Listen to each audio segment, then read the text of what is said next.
Good morning everyone and welcome back to my channel. Today's video is about reviewing yet another travel book, and this time this is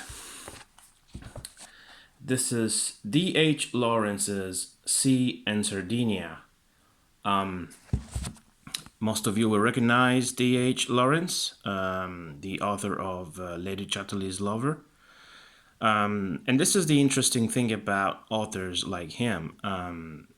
Novelists, world famous novelists who actually went on the road and then wrote a travel book about the places that they saw and the people that they met. Now, in this case, David Herbert Lawrence went to Sardinia around about January 1921.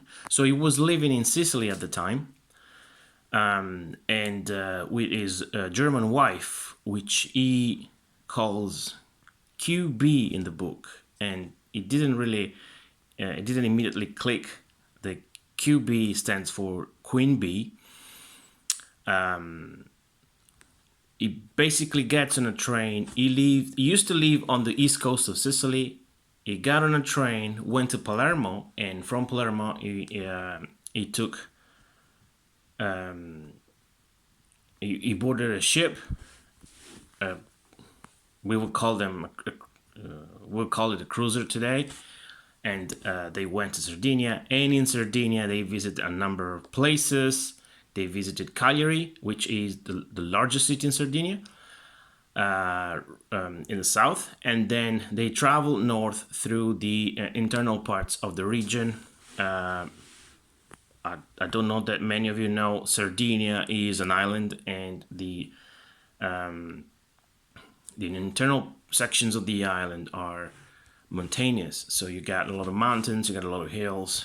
And this is 1921, really, when communication wasn't at its best, and it wasn't easy to travel between places. Well, actually having the possibility to jump on a ship and go from mainland Italy to Sardinia, and the way back was, even if expensive, was certainly something to treasure.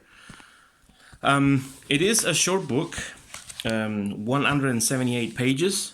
This is a Penguin edition that I got, of course, like I always do with my travel books, I got for cheap from eBay. A few words about the writing style. So I've never read any of D.H. Lawrence's books. This is the first one, and as of now, also the only one. His style is really descriptive. At the beginning, I struggled to follow his pace, and this is probably the result of his writing style, but also of the fact that I just finished reading another book, and then when I usually do these transitions, I struggle to adapt to the new writing style, unless it's, of course, the same author. But I certainly notice the differences in style. So it takes me a few pages to adapt to the new style, and so the beginning is always kind of blurry for me.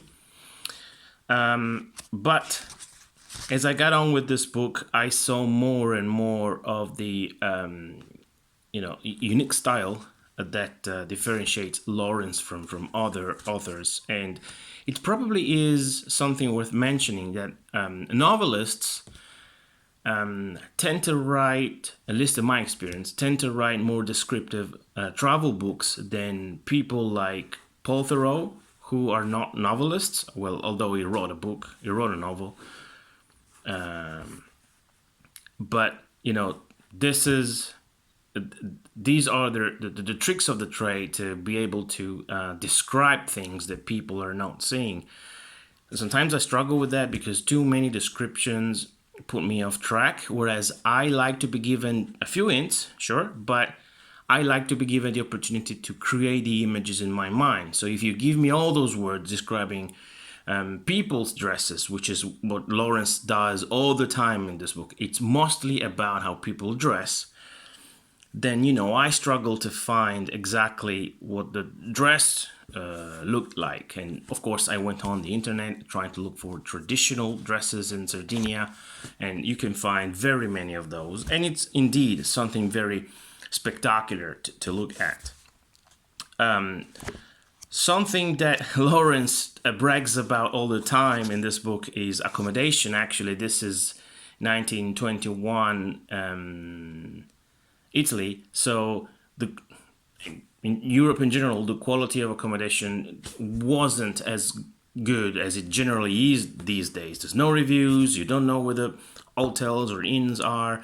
You show up and you're given to eat whatever there is. Sometimes just scraps of cold meat with some stale bread, and this was a dinner. Although probably they were mostly used to higher level stuff, and they happened to visit a very poor region, especially on the the inside of the island, on the mountains. Shepherds all over the place, farmers, poor farmers. And the people generally couldn't afford what Lawrence could afford to pay for his travels and his stays for himself and his wife at the time.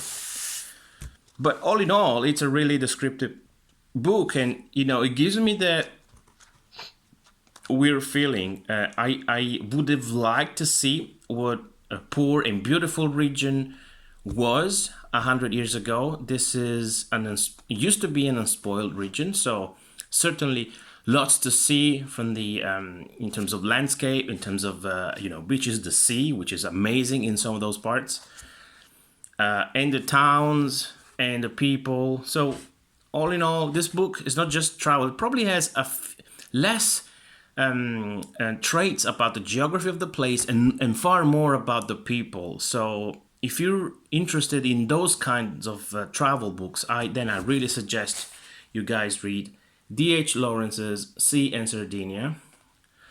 And that's about it. I leave the hard work to you. Thanks. I'll talk to you again very soon. Bye.